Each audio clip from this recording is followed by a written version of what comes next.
mbolea.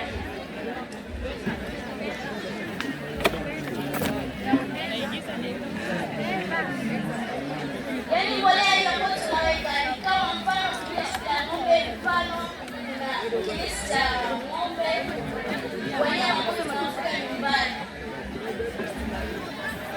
Tutamimina hayo maji, tutafunika maji ni mchangizi. Lazima mtu ajiulize kwa nini haya ni maji, haya sio maji, hii mbolea iliyotumika kule hivi kutengenezea. Kwa majina anaitwa Great Godfrey Mwimanzi, balozi wa mazingira kutoka ofisi ya makamu wa rais muungano na mazingira.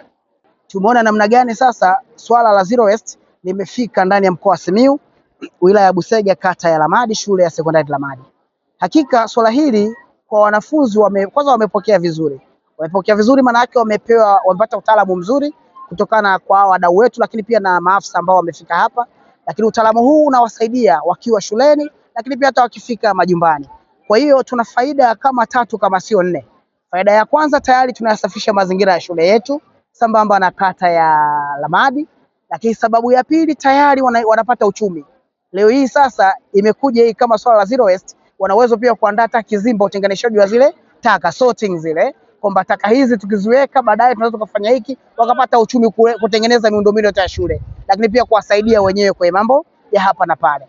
Lakini cha tatu, tayari jamii imepokea, maana tumeona na jamii pia ilikuwepo, imepokea, ambao wao pia wana wajumbe wazuri wanapokuwa kwenye majumba yao. Lakini sababu za kiafya, tukiyatunza mazingira, tayari upande wa afya inakuwa safi. Sababu hizi taka zinapoenea kwenye upande wa mitaro, upande wa maji kwa miminika mabati, taka zinapoenea zinaweza likaleta mlipuko wa magonjwa hasa kipindi cha mvua. Kwa maana yake zile taka wanaziepusha, zinakuwa kwenye upande wa recycling au upande wa kuzibadili kuwa taka fursa. Kwa hiyo inakuwa tayari ni biashara, tayari ni fursa, lakini pia tayari wamejiepusha kwenye upande wa ugonjwa, mlipuko wa magonjwa.